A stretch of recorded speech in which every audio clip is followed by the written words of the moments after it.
बच्चों RRB NTPC के अनुशासन बैच में आपको टाइम टेबल के हिसाब से शाम को 4 बजे रीजनिंग की क्लास देखने को मिलेगी। रीजनिंग की जिम्मेदारी मुकेंद्र सर के साथ साथ पवन सर के पास भी है, लेकिन आपके जो पहले क्लासेस शुरुआत होंगी वो मुकेंद्र सर की ही होंगी। पहले मुकेंद्र सर अपना पूरा सेक्शन कवर करेंगे और उसके बाद फिर पवन सर मुकेंद्र सर की जगह पर क्लासेस रीजनिंग की स्टार्ट कर देंगे। और पिछले बार भी हम लोगों ने ऐसा ही किया था। रीजनिंग में भी आप लोगों ने देखा, आपने जब परीक्षा दिया और हम लोगों ने गूगल फॉर्म के रिव्यू देखे तो ज़्यादातर बच्चों का यही कहना था कि काफ़ी क्वेश्चन पेपर में देखने को मिले हैं। इस बार के अनुशासन बैच में हम क्या नया कर रहे होंगे, 2024 में किस तरीके से रीजनिंग में पैटर्न चेंज है, इन सभी चीज़ों को जानते हैं मुकेंद्र सर से। सबसे पहले तो बहुत बहुत धन्यवाद सर, और आप सभी साथियों को नमस्कार।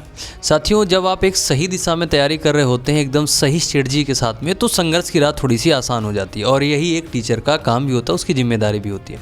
सबसे पहले हम थोड़ा सा स्ट्रेटजी की बात कर लेते हैं कि जब भी हम कोई टॉपिक स्टार्ट करेंगे तो सबसे पहले हम आपको ये बताएंगे इस टॉपिक में कितने टाइप से क्वेश्चन पूछे जाते हैं।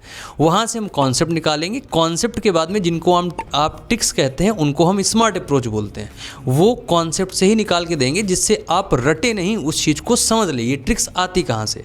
उसके बाद में हम यहाँ पर जो कुछ नए क्वेश्चंस भी बनाएंगे और कुछ PYQ शामिल करेंगे, उसके साथ वर्कशीट और उसका प्रॉपर सॉल्यूशन। ये सारी चीज़ें आपको मिलेंगी। पढ़ाने का एक ये स्ट्रेटजी रहेगी। बाइलिंगुअल पूरा कंटेंट होगा।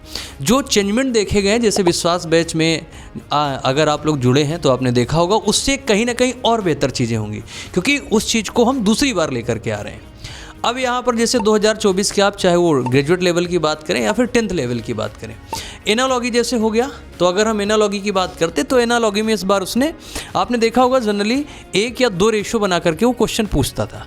इस बार उसने पेयर जो दिया वो 3-3 का पेयर दिया। लैंग्वेज बेस्ड क्वेश्चन पूछे। अब जैसे ब्लड रिलेशन हो गया, उसमें कोडेड पूछा उसने। कुछ टॉपिक ऐसे भी जैसे हो गया काउंटिंग ऑफ फिगर हो गया, डाइस हो गया, इनसे क्वेश्चन नहीं पूछा है। लेकिन आप ये सोच करके इन टॉपिक को छोड़ नहीं सकते हैं।